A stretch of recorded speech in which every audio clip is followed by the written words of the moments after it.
Hello అండి, అమదాస్ కిచెన్కి స్వాగతం. ఈరోజు మన ఛానల్లో గుత్తి వంకాయ కర్రీ చేసి చూపించబోతున్నాను. మసాలా కర్రీ అనమాట. చాలా సులభంగా నేను ముందుగా ఈ కర్రీకి ఒక 1/2 kg వంకాయలు, నల్ల వంకాయలు తీసుకున్నాను. తెల్ల వంకాయలైనా నల్ల వంకాయలైనా ఒకే టేస్ట్లో ఉంటాయి. మీకు ఏవి దొరికితే వాటితో చేసుకోండి. కాస్త ఫ్రెష్గా ఉన్నాయి తీసుకోండి, కాస్త మీడియంగా ఉన్నాయి తీసుకోండి, బాగుంటాయి అన్నమాట. దీనిలోనికి 2 స్పూన్లు పల్లీలు తీసుకున్నాను. అలానే నేను ఈ పల్లీలు దానిలో వేపాలన్నమాట. ముందుగా పల్లీలు దానిలోనికి 2 స్పూన్లు, అలా ఎండు కొబ్బరి 2 స్పూన్లు తీసుకోండి, అలా చెక్కినవి. అలానే చెక్క, లవంగం, యాలకు 2 ఎండుమిర్చి తీసుకోండి. ఆ కారం బాగుంటుంది అనమాట, మసాలా అది సరిపోతుంది. అలానే 1 ఉల్లిపాయ ఇలా చిన్న ముక్కలు కట్ చేసుకోండి. 1 స్పూను నువ్వులు తీసుకోండి, నువ్వులు కూడా బాగుంటాయి అన్నమాట. అలానే 1 స్పూను ధనియా,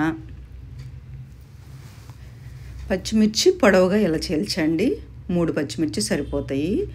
కాస్త కొత్తిమీర, ఇంకొంచెం కరివేపాకు తీసుకుందాం, బాగుంటుంది. ఇంతేనండి. అలానే మనం ఈ మసాలాలన్నీ కూడా చక్కగా నీట్గా మిక్స్ చేసి చక్కగా వంకాయల్లో స్టఫింగ్ చేసి ఆ కర్రీ చేసుకుంటే అద్భుతంగా ఉంటుంది అన్నమాట. ముందుగా స్టవ్ మీద కళాయించి చక్కగా వీటిని నీట్గా వేయించుకుందాం. అవి సిమ్లోనే వేయించండి, మాడితే అస్సలు బాగోవు అనమాట మసాలాలు అనేవి. చక్కగా పల్లీలు కాస్త వేగిన తర్వాత ఎండు కొబ్బరి, మనం తీసుకున్న చెక్క, లవంగం, వేలుకు, అలానే నువ్వులు, ధనియా నిదానంగా వేయించండి, సిమ్లోనే వేయించండి. చక్కగా లోపలికంటూ వేగుతాయి అన్నమాట. మనం తీసుకున్న ఆ పోపు అంతా కూడా చక్కగా వేగుతుంది. నిదానంగా వేయించండి.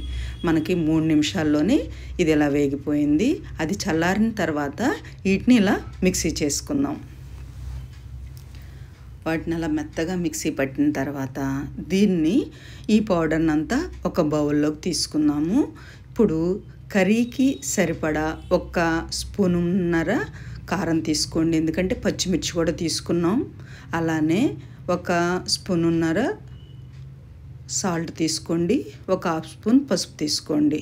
ఇప్పుడు దీన్ని మొత్తం కూడా మిక్స్ చేద్దాం. అది మొత్తం మిక్స్ అయిన తర్వాత ఇంకొంచెం గట్టిగా ఉంది కాబట్టి మనం కొద్దిగా వాటర్ పోసుకుని దాన్ని కొంచెం లూజ్ చేద్దాం పిండిని. ఎందుకంటే మనం మొత్తం అన్నీ పొడి పొడిగా చేసుకున్నాం కాబట్టి ఇప్పుడు ఆ వంకాయల్లో ఆ మసాలా అంతా కూడా చక్కగా కూర్చి నిదానంగా 1 by 1 ప్రాసెస్లోకి వెళ్దాం అన్నమాట.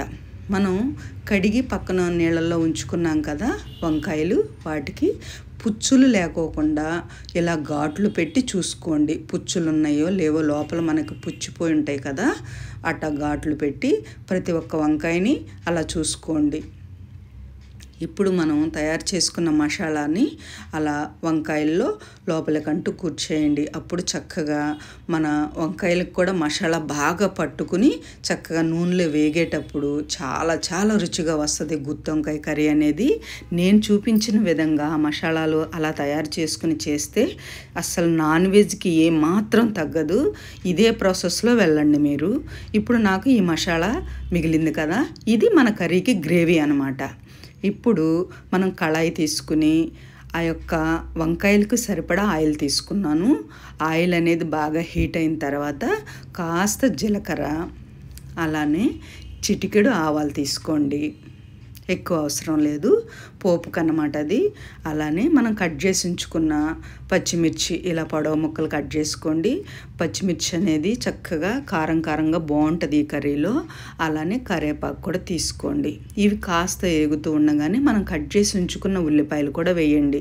ఇవి మొత్తం కూడా పూర్తిగా వేగాల్సిన అవసరం లేదు, ఎందుకంటే ఇప్పుడు మనం వంకాయలు కూడా వేసి ఇందులో వేయించుతాం కాబట్టి దగ్గరగా మన 1 ఉల్లిపాయ, పచ్చిమిర్చి కొంచెం వేగిన తర్వాత 1 స్పూన్ అల్లం వెల్లుల్లి పేస్ట్ తీసుకోండి.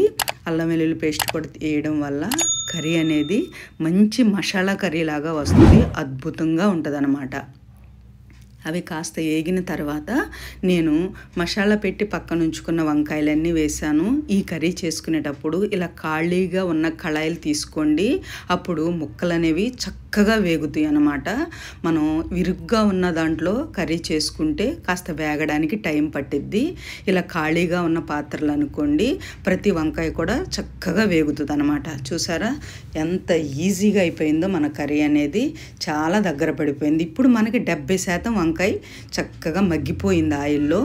మిగిలిన మసాలా ఉంది కదా, దాన్ని కూడా ఆయిల్లోకి చేర్చుకుందాము. ఆయిల్ అనేది మనం కొంచెం ఎక్కువ తీసుకుంటే ఇవన్నీ కూడా బాగా వేగుతాయి అన్నమాట. ఇప్పుడు దీన్ని ఒక 2-3 నిమిషాలు మనం తీసుకున్న మసాలాను కూడా చక్కగా వేగనివ్వండి. నేను ఈ కర్రీలో మామూలుగా అయితే ఈ మసాలా అంతా వేగిన తర్వాత చిటికెడు చింతపండు రసం తీసుకుంటారు. మా ఇంట్లో అస్సలు పులుపు తినరు. నేను వాటర్ తీసుకున్నాను. మీకు పులుపు ఇష్టం ఉంటే ఆ వాటర్ ప్లేస్లో నిమ్మకాయ కన్నా తక్కువ చింతపండు తీసుకుని కొంచెం చింతపండు పులుసు తీసుకోండి, అది కూడా బాగుంటుంది అనమాట. ఇప్పుడు ఆ మసాలా అంతా వేగింది కదా, ఇప్పుడు చక్కగా ఇంకా ముక్కగా పట్టుకోవడానికి మనం తీసుకున్న వంకాయలు ఇంకా బాగా మగ్గడానికి వాటర్లో నేను ఇంకా 2-3 నిమిషాలు మగ్గనిచ్చాను. దగ్గర పడి ఆయిల్ కూడా వదిలేసింది. ఇప్పుడు కాస్త కొత్తిమీర చల్లుకుందాం. ఇంతేనండి, చూసారు కదా. ఈ కర్రీ హరీబరీ పడాల్సిన కర్రీ కాదు, చాలా చాలా ఈజీ. గుత్తి వంకాయ వండాలంటే చాలామందికి ప్రాసెస్ ఎక్కువ టైం పట్టిద్దని చాలామంది భయపడతారు. నేను చూపించిన మసాలాలు, నేను చూపించిన విధంగా ఈ కర్రీని ఇలా చేసుకుంటే వెజ్ బిర్యానీలోకి కానీ, వైట్ రైస్లోకి కానీ, మనం తీసుకునే పుల్కా చపాతీలోకి కానీ అద్భుతంగా ఉంటుందండి. మీరు కానీ ఈ కర్రీ చేసి ఇంట్లో పెడితే మిమ్మల్ని అందరూ మెచ్చుకుంటారు. మీకు 100కి 1000 మార్కులు గ్యారంటీ అనమాట. అంత అద్భుతమైన రుచి, నాన్ వెజ్కి ఏమాత్రం తగ్గదు. మనం ఒక్కసారి ఇంట్లో ట్రై చేస్తే పదే ఇదే కర్రీ కావాలంటారనమాట. అంత అద్భుతంగా ఉంటుంది. నేను తీసుకున్న తక్కువ మసాలాలు, తక్కువ ఉప్పు కారాలతో ఈ కర్రీని తయారు చేయండి, అమృతంలా ఉంటుంది. మనం వంకాయ నోట్లో పెట్టుకోగానే కరిగిపోతుంది అనమాట. ఈ వంకాయ కర్రీ అనేది మీకు నచ్చినట్లయితే తప్పకుండా ట్రై చేయండి.